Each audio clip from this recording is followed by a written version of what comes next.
we are now live. Hi, friends. So what is going on? We are here for the Stream Sunday Hang Sunday, Stream Sunday. I don't know what we call it, but it's something. And we hang out and we're here. So welcome. And it's been a really busy week here in the land of Alice. We were working on shooting the music video for our upcoming single called See Me. So that's really exciting. And if you've seen a lot of the behind the scenes sort of stuff, you'll get an idea of what it might be looking like. And we're just really excited, and we're just coming off of that right now. We are here. We're also getting ready to go on tour again this fall. So we're calling it the Autumn Lights Tour.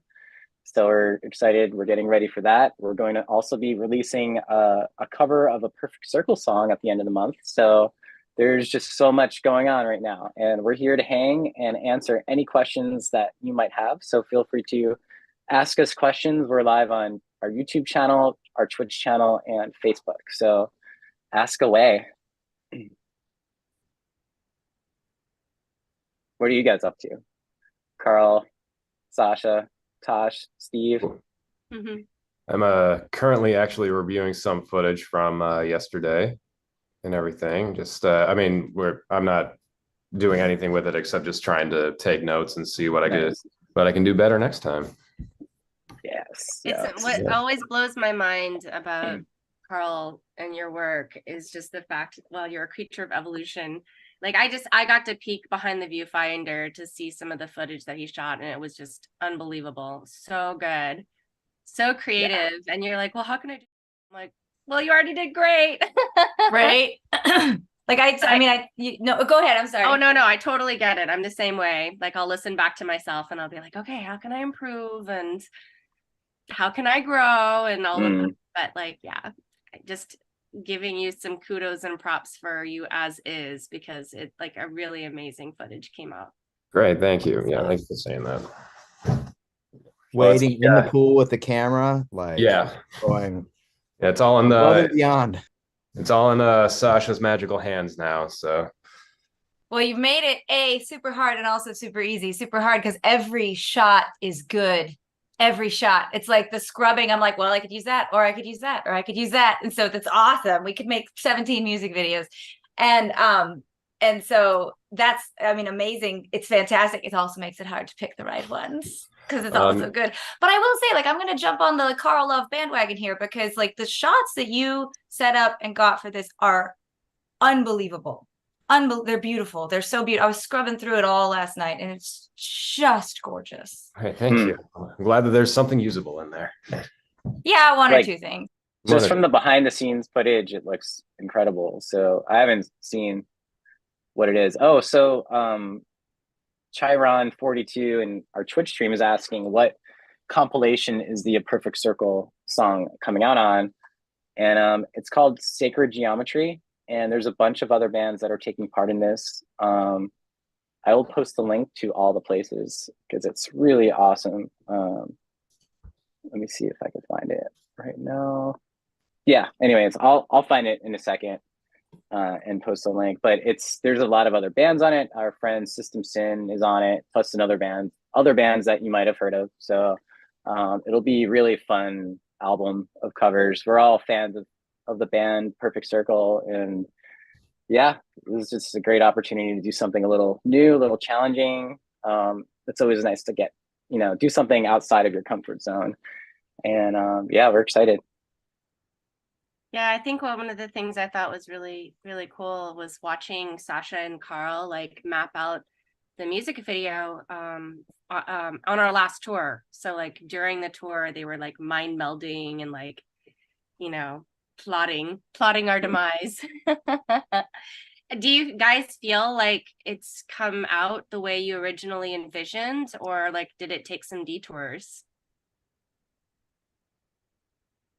I think that because we worked so we were this many, these seconds to these seconds, it was so mapped out. I think we got the exact story that we're trying to tell, which is a really I think it's very poignant. But I think a lot of it's a lot better than what we were, or like what we were originally like bouncing around, you know, like there's some shots that happened because of the way Carl set up the lights, or because of the double panes, or because of the way the glass was shiny on the table, things that happened that we couldn't have necessarily planned for, but made the shots so beautiful. So that's what I think. What do you think, Carl? Well, speaking of the double panes, yeah, there's this TV that we rented. I constantly forget that, because I remember last live stream, I was in the parking lot of a thrift store because I was still looking for a TV, and I forget that we live in Los Angeles. There are studios with prop houses here, and I went from having so much trouble to find a TV to not knowing which one that I wanted to get. So I sent an entire list to Sasha, and her and I both mutually agreed on the one that we ended up shooting. And it just so happens, I was just planning on getting a shot of Tosh singing into the reflection of the TV. Cool shot, whatever. But because it's such an old TV, there were multiple layers of glass inside of it. So whenever I found that out, we just kind of positioned the camera at a certain angle. And then there was like a big Tosh and then a little ghost Tosh. Same shot. And they were singing with each other. And they were in different planes, so I could actually rack focus between Big Tosh and Little Ghost Tosh. And it was so much fun to play with. And I cannot wait for everybody to see it. So Excited. One of the questions in the chat, we have several, and thank y'all so much for posting your questions. We're always really inspired by y'all. So one of the questions was asking where we're all from. So we're based out of LA, but half of us are from Texas. So I'm originally from Lubbock. Carl's from Arlington. Sasha's from like Dallas Fort Worth area, the region. It's the whole region. The whole region. Yes, yeah. Scott is from like New York, New Jersey. Jersey. Yeah, Jersey. And Steve is from San Diego, but we're all based in LA now. So but it's awesome when we tour because we get to stay with friends and family from all over. So I think that's one of our favorite parts about touring, is getting to meet new friends, make new family, and connect with our loved ones. So I'm seeing that some of y'all are coming out to the upcoming tour. We were asked actually also about like where we're going to be coming in the fall. So I'm still working on our Tulsa, Oklahoma show. I'm looking for some bands to join us. So if any of y'all have suggestions, please send them my way. But we're looking for Tulsa to be our first date. And then we're going to be playing Charlotte, North Carolina, Pittsburgh, Louisville, Kentucky, Duluth, Georgia, which is close to Atlanta. We're playing Tampa, New Orleans, Memphis, Des Moines, Chicago. And our last date of the tour will be in Springfield, Missouri. So hopefully some of those dates are close to y'all. And then we're also going to be working on a spring, April, May tour. We're playing Dark Force Fest. So all the way in New Jersey. So we'll be planning a lot of dates.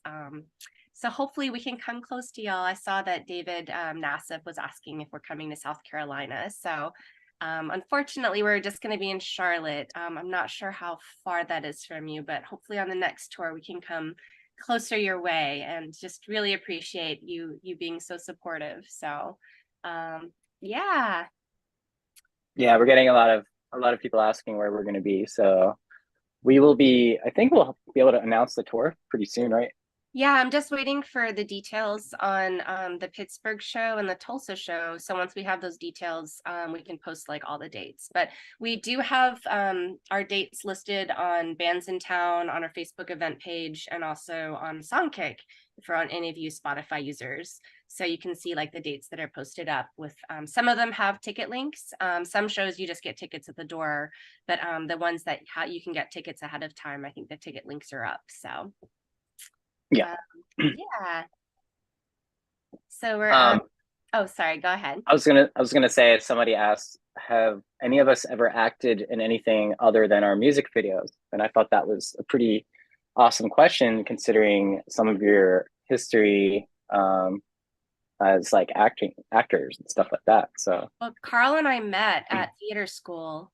And Carl and Sasha had met actually while Carl was working at a theater when Sasha was doing a show. So the three of us all have like had fun acting things that we've done.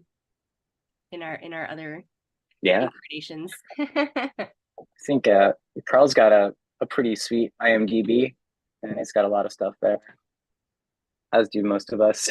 Yeah, It's still a work in progress, I think. But yeah, it's there. Yeah, it's look upable. It's interesting. That's a great phrase. It's look upable. Yeah. As far as it goes. And Kevin Smith, dude, congratulations on your I just put it in the chat, but congratulations on your 48-hour film. It's really awesome that you got best in city for Des Moines, I think he said. So yeah, That's crazy. That's yeah. rad. It sounds like he'll be at the Des Moines show, so Yeah. we'll be able to dude, we say got congrats to in talk about when person. you get there. All right. Yeah. That's 48 so cool. hours, so fun. That is a wild journey. Do you actually, like, when you do that, do you actually stay up the whole time for 48 hours, or? Pretty much. Like, you get your, and I don't know how they do it in every city, but you get like your genre, and you get like a prop and a line you have to use. You get it on Friday night at like 7 p.m. or something. And then everything has to be turned in, whole movie, by Sunday at 7. So everything, Wow. writing, shooting, directing, editing, music, effects, all of it, 48 hours. There's a fun question from John Stewart asking what our favorite band or singer is that got us into music. Steve, do you have anyone that comes to mind? Oh my gosh. So many. I mean, I think from a drumming perspective, as a little kid, when I got my first drum set, I was just listening to Rush, just Neil Peart. I learned every last little lick. So I think he was like very influential on my playing early on. And then yeah, it went from there. Nice. So basically you're saying we have to do a Rush cover. Early Rush. That'd be fun to do. Let's do like Fly By Night. Cover. Yeah. Well, we're working on a Perfect Circle cover right now, and one of my big influences as a singer is Maynard. As a singer and songwriter, like I really, really look up to him. I have like a huge list of influences myself. Like, I grew up playing classical piano, so like, you know, I really didn't listen to much outside of classical. So Beethoven was my favorite composer that I love to play.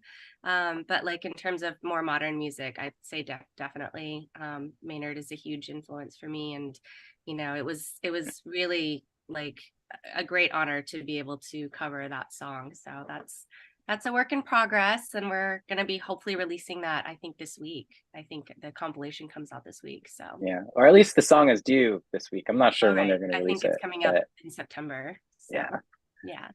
But they said we got to have the song done, so we're doing the song, and it will be done. Yes. How about you, Scott? Yes. So what is the question, and what are our like a band or a singer that really got us into music? So that I would say the band that single-handedly got me into playing music was Rage Against the Machine.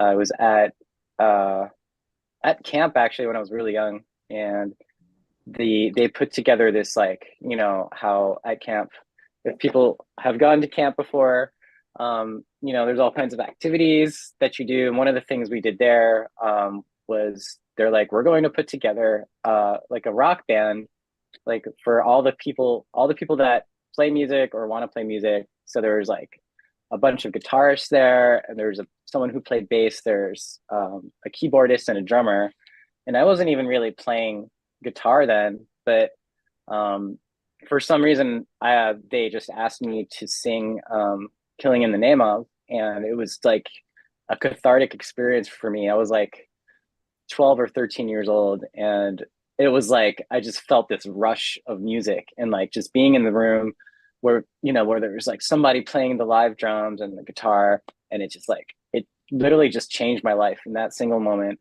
And that's just all I wanted to do after that. I was like, I'm going to learn how to play guitar and be in a band, and that's just all I want to do. So that was it. Rage Against the Machine. How about you, Carl? Oof. Let me think. Okay, I got a story. Um, yeah, so whenever I first started playing cello in when I was like in fifth grade, I remember thinking that it was like I enjoyed doing it, but it felt a little dorky, I guess. And because whenever you're in orchestra, you're an orc dork, you get made fun of. It's just a part of that, I guess. But I remember feeling like, oh well, I enjoy doing this, but I don't know if I should, and being a little feeling a little strange about it. But it just so happens that later on that year, that's whenever I saw the Nirvana Unplugged show on MTV when that was going on, and there was a cello player on stage with them with Nirvana, with Kurt Cobain, with Dave Grohl, with these like rock stars. Yeah. And what was her name? I think it was Lori Goldstone. I have to look that up. Forgive me if I'm wrong or if I butchered the name. But yeah, I still very much remember seeing a cello player in this show on MTV, and I was like, oh my god, okay, maybe it is cool. I'll stick with it. So I stuck with it, and here we are to this day. It's really strange. And then another band called Apocalyptica came out, and they were like, these metal goth guys doing like Metallica covers on three cellos and a drummer and stuff. And oh my god, it's so cool. But yeah, it was. I think that would be kind of where the origin story is, give or take. Nice.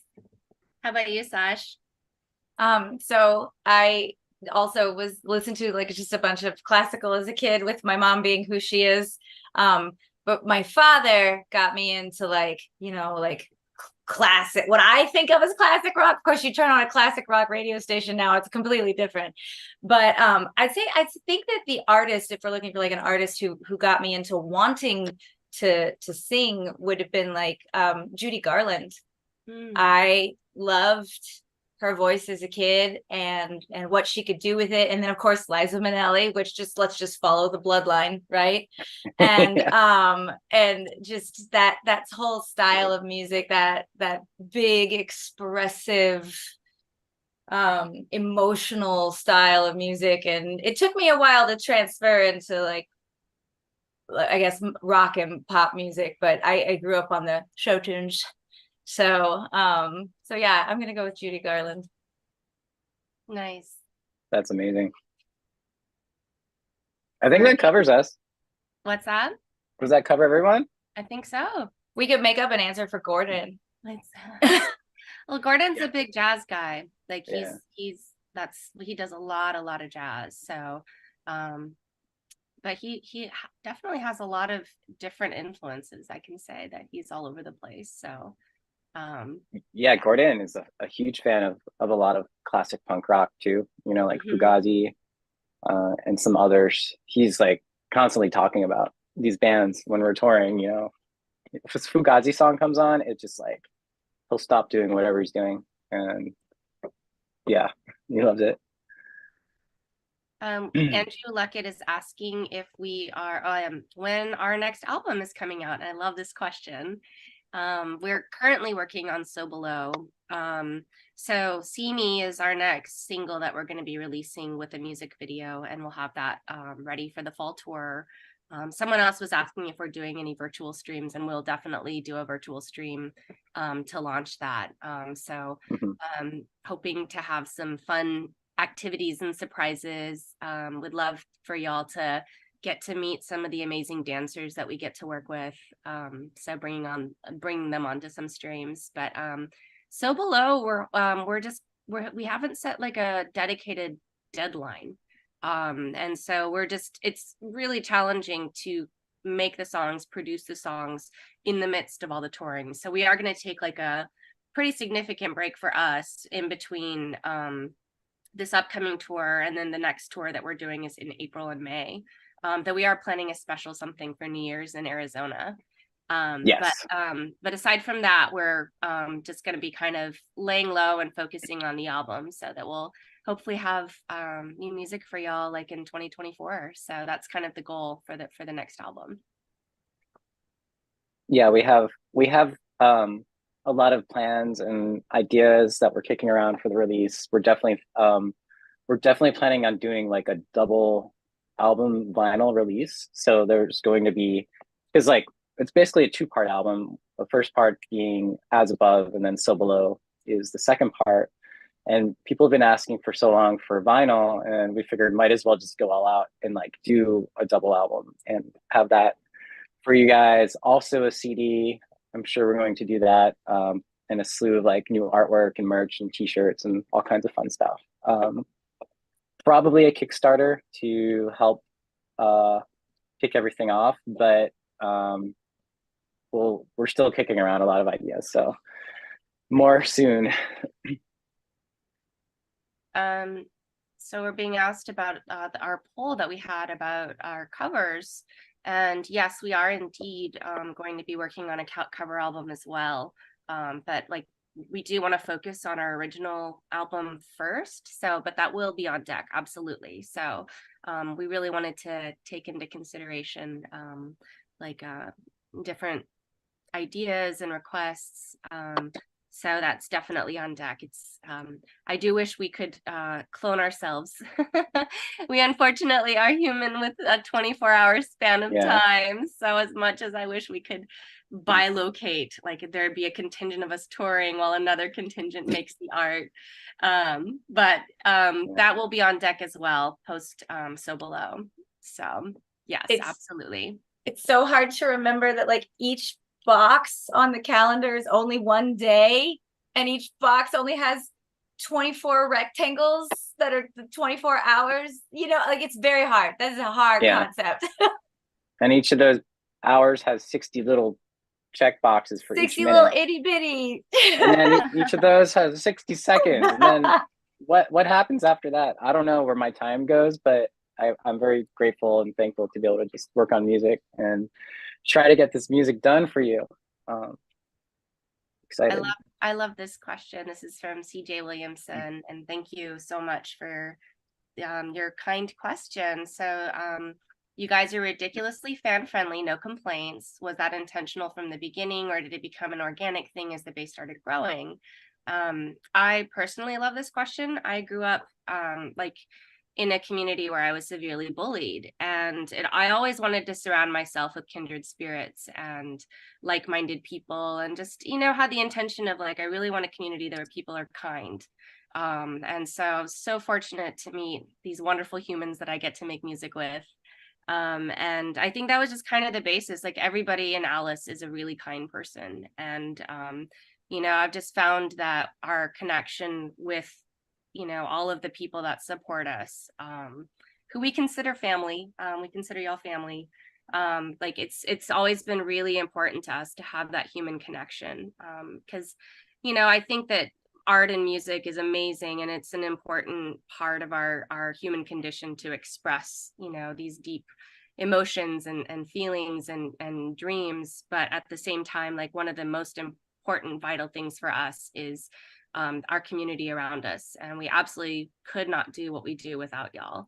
So you continue to be an absolute source of inspiration for us. So I feel like we feel the love. It's amazing. We've had people reach out to us telling us that they're going to bring us food and I think offers of barbecue in Memphis, and we're just so touched. And really, that's just been something that's been really important to us from the get-go. So yeah. Yeah. Everyone in the band is very nice and it's awesome, because it's awesome being in a band where there's nice people. I don't know. And it's even better when we get to hang out with fans and all of our friends when we get to tour. Like we can't seem to stop touring. It's just we're like addicted to it, you know. And people keep on offering us incredible shows and opportunities to get out there. So, you know, we're gonna keep on playing, you know, but yeah, we're definitely looking forward to taking a little bit of a break so we can get this music done. Yeah. I think oh, we had a really fun question earlier. I'm so sorry I didn't get to it, but somebody was asking about books we like to read. This is a fun question. So Sasha, you go first. Oh my stars. This is crazy. I like long the long form of books. So like I think the Dresden Files are way up there on my list. I can't do a reread right now because I get to those last couple books and I'm so frustrated that they're not done yet that I'm just like, okay, if I start it, I have to time it so that I know when the next book is coming out and then tear through it, right? So the Dresden Files is always great. I'm doing a reread, a very slow reread of Discworld, which is just so fun. I love that sort of dry humor. It's part of what I love about Dresden Files. I like to read for funniness, like I really look for that funniness when I'm reading, or just to be scared out of my wits. So those are, I guess I just need really big feelings in my books. So yeah, so those are my, like, I guess my two that come to mind most immediately about like, what do you like to read? I like to read those long, go on forever books. Yeah. What about you, Tosh? Oh gosh. Well, my first author that I just absolutely was obsessed with was Stephen King. Like I got all of his books at the library, and when I ran out of his books, I got into Clive Barker. And then I really got into Neil Gaiman. I love all of the Sandman graphic novels. So, and I tend to veer towards sci-fi fantasy. So I'm a huge fan of Tolkien. I love all the Tolkien books. So yeah. How about you, Mr. Carl? I don't know how to read. That's not true. Okay, I okay. see you reading all the time in the back. Unsubscribe. I know. No, I got off the top of my head, what I would consider a couple of my favorite books is this one called Johnny Got His Gun, which was which was a very early anti-war novel by Dalton Trumbo, and fantastic writer. And also a couple of the other ones that I've done rereads of are The Jungle by Upton Sinclair, which is awesome. I just love the way that it's written and the way that it's structured and the language of it and everything, and that I cannot pronounce any of the Lithuanian words, but I don't care, and it's awesome. And I guess a close number 3 would be Animal Farm, which is a absolutely brilliant book in my opinion. Classic I know book. everybody reads it whenever they're like in elementary school, but I still absolutely love it. So it's quite fantastic. Those are my top 3 off the top of my head right now. And the I don't know why I was gonna say the Tosh, but that's where my mind was, I guess. Tosh and Sash both have gotten me into the Dresden Files as well now, and I'm on book 2 of that currently, and I am delighted to say that they are thoroughly entertaining. So yeah, that's me. Over to Scott. Nice. One of my recent favorite books that I read through the series Red Rising. I forget the name of the author, but it's just this incredible sci-fi. And I hear like a weird echo. Did someone Pierce unmute Brown. themselves or something? Oh, that is weird. It's Pierce Brown. Oh, Pierce Brown. Yep, that's it. So I highly recommend it. That's weird. Are you all? Yeah, sorry, I can't speak when there's an echo. Like I can't. All right. Steve, any favorite books? It has been so long since I read a book. It's all medical journals. Yeah. But literally, it's been so long. Yeah. Years. You do a lot of reading.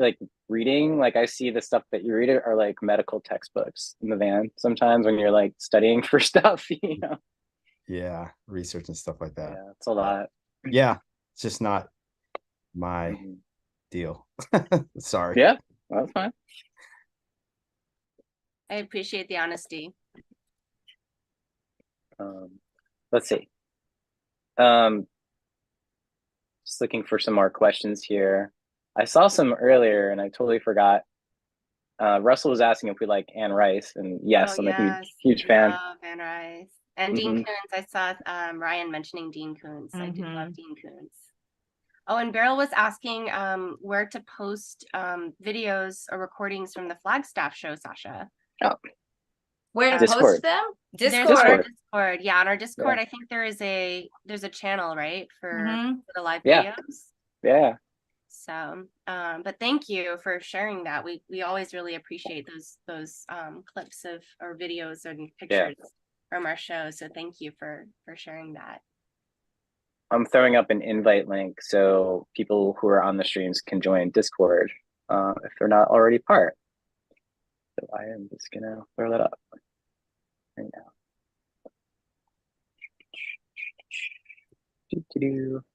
Discord link. It's on Twitch and YouTube. Oh, Dusty Chalk is asking if we've watched Good Omens 2 yet, and yes. Indeed. I loved the book, so I really love how they've translated into the series. I'm a big fan. Yeah, I really love that series. It's awesome. Yeah. Yeah.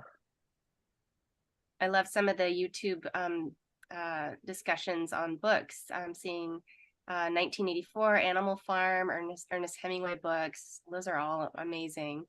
And yes, to Stephen, multiple dimension stories are always welcome in my universe. I'm a Star Trek fan too, so I love the sci-fi and the stories behind all the different series. So, Dude.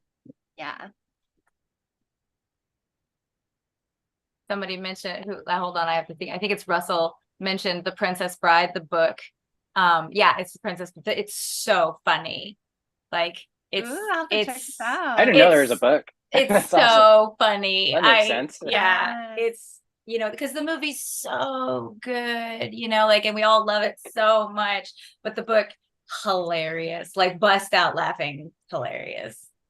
So we have a really great question from Sarah asking about any advice that we might have to get your name out there for artists.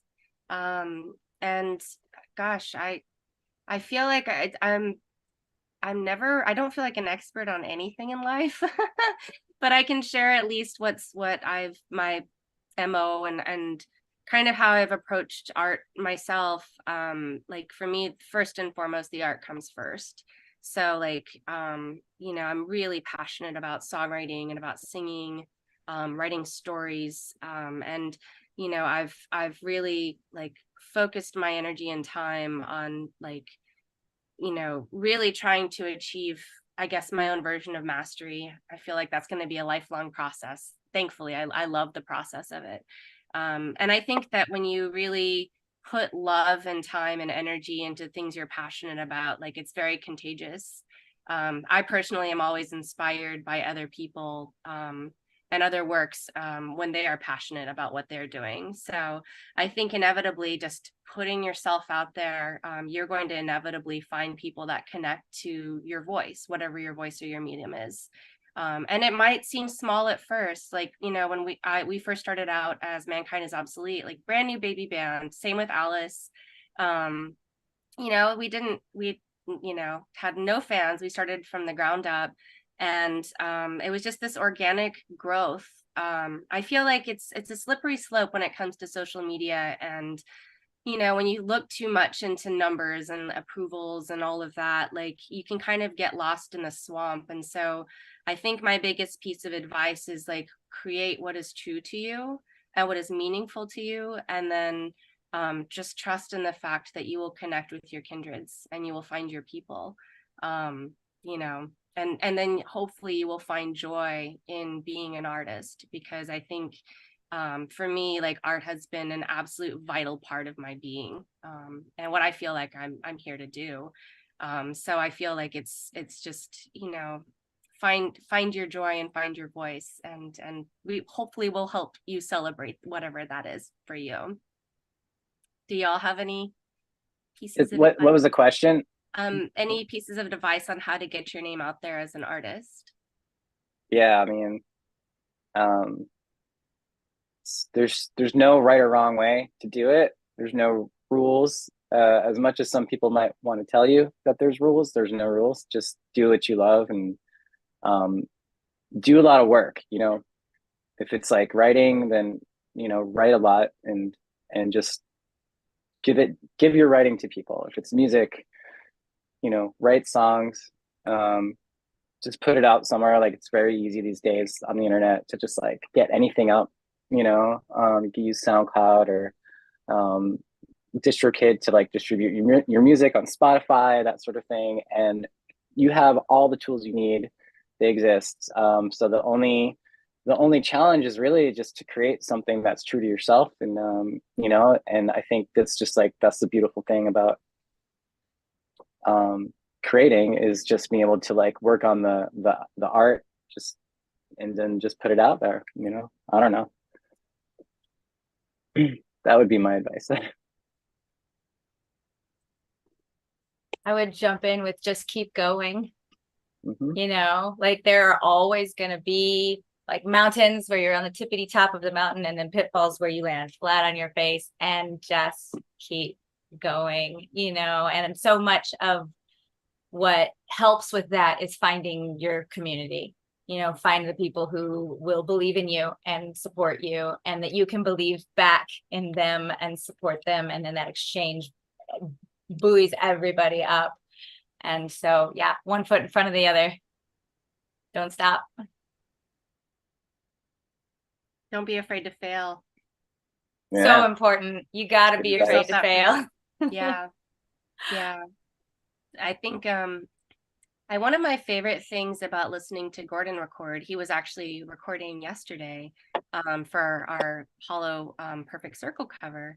And I just love the fact that he will try so many things. He's very experimental when it comes to music and recording. And like, he is just not afraid to just put himself all the way out on a branch. And that really inspires me, because I'm like, okay, sometimes you'll go for things and you'll just flop. But you wouldn't know unless you try it, right? So I love being inspired by that idea of just like seeing how far you can push yourself. Yeah, that's true. Gordon, just like, he's fearless. And when he's in the studio, it's just like, I've never heard so many different sort of like styles in like 1 hour. You just like was doing like all kinds of different sounds and tones and all this stuff. So, and what's really fun is that he's not really familiar with the song that we're covering. So that makes it even more fun when someone comes in and they're just like, oh, here's some music. Um, I'm just going to go figure something out right now. And it has nothing to do with the original song or anything like that. So that's one of the fun things about doing covers. I feel like, talking about the idea of like putting more work out and like how to like get your music or your art out, like at least for music, it's a tried and true, like it's a traditional thing for like bands to just cover other bands like throughout the ages. As long as there's been musicians have always, it's been a traditional thing to just like create your own versions of another song, and it's just so embedded in the culture of music. So if anyone's trying to like get themselves out as a band, and they want to do a really fun exercise, definitely recommend covering one of your favorite songs and then like figuring out how to make it your own. Like that's, to me, like such a cool thing, such a great exercise. So anyways. Yeah. CJ was mentioning on Facebook that self-promotion is difficult, and I agree. I'm a very naturally shy person myself. And so I'm always very shy about like, oh, here's a thing I made. I made this. Yeah, hello, here's a thing. And I understand that, but like I think one way that something that's helped me is I remember that, you know, something that maybe has been meaningful, something that has been meaningful for you and has helped you might help another person. So like if you've created a piece of art that's helped you in some way, I think it helps to know like when you put it out there, there's another person that's actually looking for whatever message is behind that piece of art. And that kind of takes yourself out of the equation, where you're like, okay, it's not about me anymore. the art piece of art is its own entity and it's out there, and hopefully it can help other people and help them find meaning and connection. So yeah, hopefully that is helpful. Yeah, and if anyone is here just getting into the stream, we're just hanging out for our stream Sundays. If you have any questions, feel free to ask us. We were talking earlier about how we just finished shooting the music video for our upcoming song "See Me."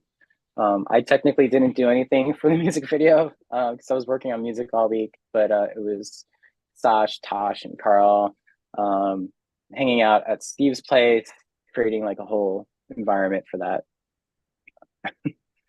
What is the speed of an unladen swallow? That's one of the questions. I feel like I've heard that question before. That's from something. Oh, I don't know that. What is your favorite color? It's your favorite color. All right, off you go. That's right. That's what it's from. Oh yeah, Monty Python and the Holy It's Grail. so good. So good. Oh, we're saying howdy to Jason on Twitch. Hey, Jason on Twitch. Yeah. Oh yeah. But yeah, so Steve is actually tracking. Well, I think he finished tracking drums for the Perfect Circle cover. We're going to be finishing that by the end of this month, and it's going to be coming out in September, I think. So we're really excited about that, and got our new song "See Me," plus our Autumn Lights tour coming up. In the beginning of the chat, there's a lot of questions about where we're going to be, and so we should be releasing a whole list of our tour dates and locations pretty soon. So hopefully next week.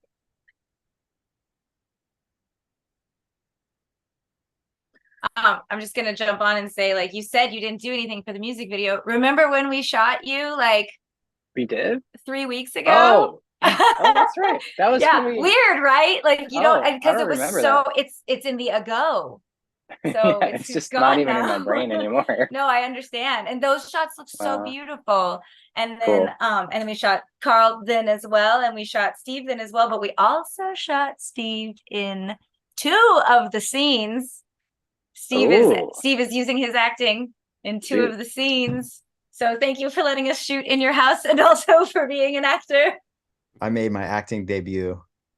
Passing So good. a plate of vegetables is not easy. It's not easy. I'm not a naturally gifted actor, so but it was very nerve-wracking. Oh, I beg to differ. I have to say, I thought you were fantastic. You were great. And no, acting, people say oh, it's talking and listening. I'm like, yeah, those are the hardest things in the world. So it's talking and listening, and it's and you were fantastic. Your pass the plate of vegetables was spot on. I can't wait to see that. That sounds hilarious. Yeah, it was funny because I completely forgot about the mirror shots that we got after the live stream. And whenever we started the second part of production, which were the last 4 days, we finished technically day 2, but I kept calling it day 1, and Sasha was like, "It's day 2." I'm like, "Oh yeah, it is my whole labeling system." Completely forgot. Oh. So yeah, just to inform everybody, I completely mislabeled every day in the hard drive, so it's all a day late. So that's my totally bad. Okay. It's totally okay. Day 1 is day 2, day 3, day 4. We got this. So CJ is asking, what are some of our favorite venues that we've played? And I just love playing live, but I have a special place in my heart for non-traditional venues. So we played an ice rink, not an ice rink. Was it an ice rink? No, a skate rink. It was a skate rink in Boise. It was so fun. So the band set up in the middle of the rink, and then people were skating around us. And that was really, really fun. And we played a cornfield one time in Iowa, and that was also awesome because it had just rained, so people were sliding around in the mud. So I have a special place in my heart for for these kinds of venues. MKO has played like bowling alleys and skate parks. But then there's some of the more traditional venues that I think are just absolutely gorgeous. Like we've played some amazing, the Crocodile, when we played the Crocodile in Seattle for the Mechanismus Festival. Amazing, beautiful venue. Yeah, I don't know. What are some favorites? Oh, the Milestone. We played the Milestone Club in Charlotte, and that place is legendary. There's so many incredible bands. Nirvana and REM both had played there. So it's just getting to be a part of a stage where there were legends on that stage. It's like you just feel the energy of it, and it's amazing. Yeah, I was going to mention the Milestone, which we will be back on, I think October 8th, I want to say. So that's like October it's weird 6th, because actually. Yeah. October 6th Yeah. in North Carolina. Yeah, Fritzy's Tiffany's mentioned in the YouTube chat.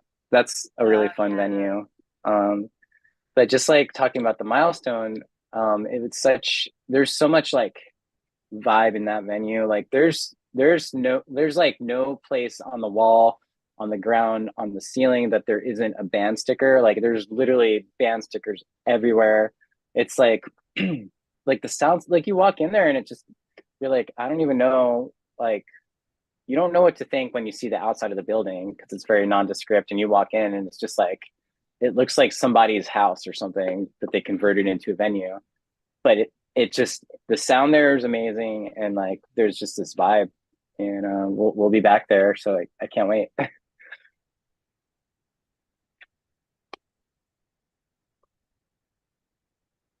Y'all remember that coffee house that we played in the basement? So like we had to go down a ramp and then through like a bunch of that's me making that echo. I'm so sorry. I'll figure it out. It's all good. Wait, you're muted now, I think. I don't know what's going on. But anyways, if anyone, can y'all hear? I was gonna say the Crucible in Madison is one of my favorite spots too. Yeah. Really Yeah. awesome Really venue. Great sound. Love the community there too. Crucible is amazing. I mean, to me, I a don't know. lot of what it's not the venue, it's the people. So like, I absolutely love when we play a show where you just feel the community there. So, and Crucible is definitely one of those places for sure. I love this question. Do you ever have times when you're not feeling much of anything, like no ideas, and you still want to make something? If so, how do you get through that to make music? That's a beautiful question, because I feel like probably everybody has experienced this on some level. It's like writer's block, sort of. Creativity. Well, it could be called writer's block. I mean, it could be a lot of different things. It's some kind of an impasse, right? And I find for myself, what helps is to just kind of be present with whatever it is that I'm going through. Lack of ideas can stem from a lot of different things, but I feel particularly connected to nature. So for me, like I'll take a walk or go on a hike, and like just the stillness and the quiet really gives my mind kind of a resting spot, because sometimes I think that like the lack of ideas can maybe come from too many. And then you get overwhelmed, or you can be going through something in your life, and then you just need to kind of be present with that. But for me, it's like if I just kind of like allow for stillness in my own presence, I tend to hear what I consider whispers, and I hear whispers of ideas and melodies. And then sometimes I'll bring out like a sketchbook or a poetry book. Sometimes when I draw, it'll like shake things up. So I'll just do some sketches, and then I'll think of like lyrical ideas. And these guys have seen me in our creative jam sessions, where I'm just like sitting there sketching a tree, of all things, and then I'll end up writing a lyric about something completely different. But I think it helps to just kind of like at least show up at some kind of a page or show up for yourself in the stillness of it, and trust in the fact that ideas will come, like, inevitably. I get scared myself sometimes, and then I'm reminded, I'm like, okay, we've been through this before. I just trust in the fact that there will be more of a creative flow whenever it's ready to come. How about you guys? How do you approach your pauses in creativity?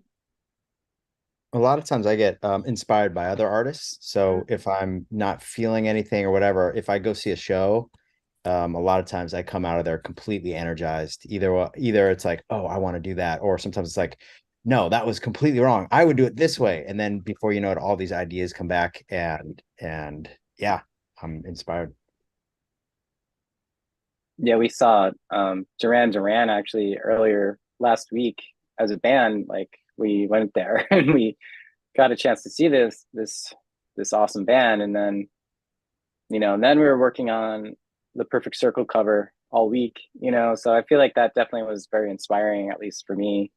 Just hearing the electronic sounds and their whole vibe was definitely inspirational.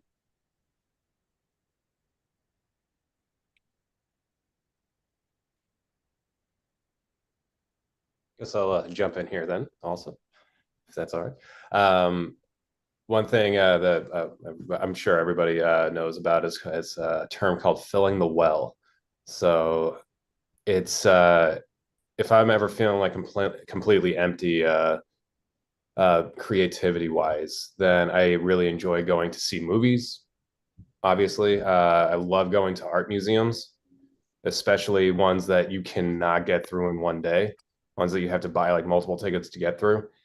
And it goes for anything filmmaking, music wise, writing wise, any sort of thing. And it's weird how sometimes certain art will inspire a completely different genre of art. Like a painting will inspire a poem, or a piece of writing will inspire some sort of musical notes. And it's really good to go and, like what Steve was saying, like what Tosh was saying, to just go and connect to something and just kind of let yourself feel the feels, I guess, if that makes any sense whatsoever.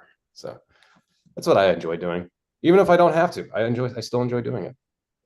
It's good.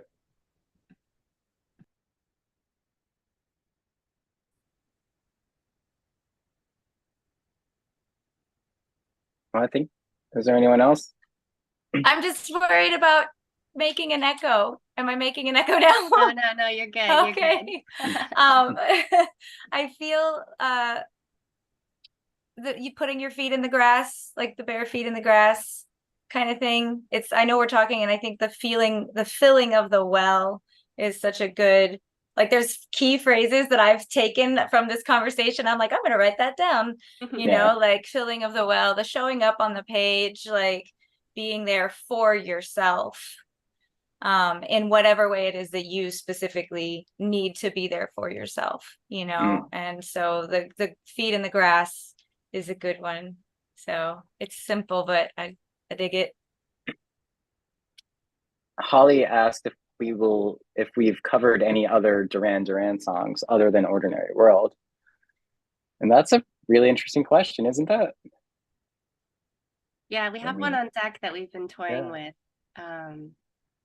So that's actually on deck. It's funny, we have a bucket list of songs we need to get to. So many songs. Yes. And someone had mentioned earlier about the poll we had for cover songs. So we have a growing bucket list, and some fun ideas for covers. So we're really like chomping at the bit to get to that for sure.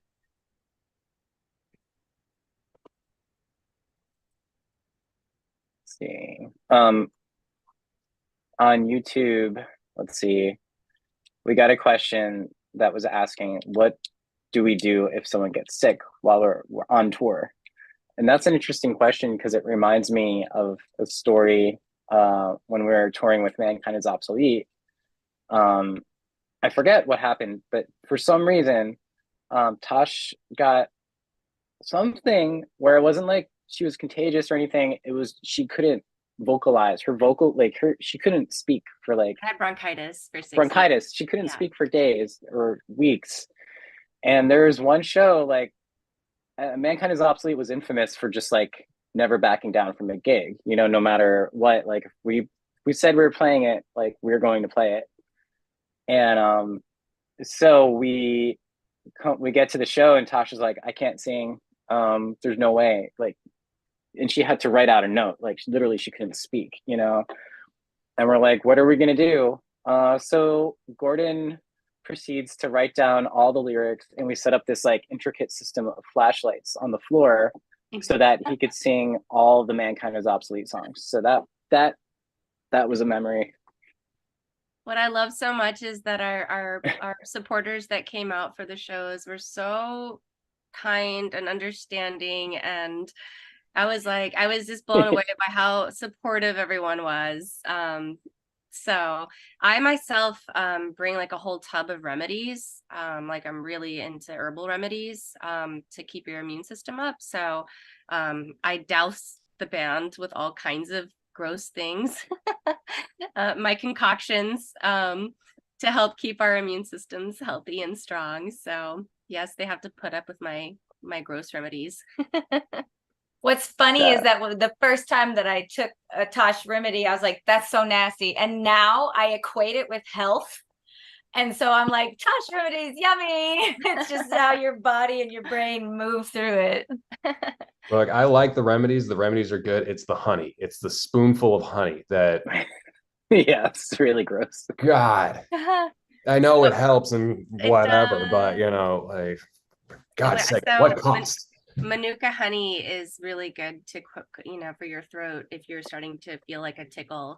It's really great antibacterial, antiviral.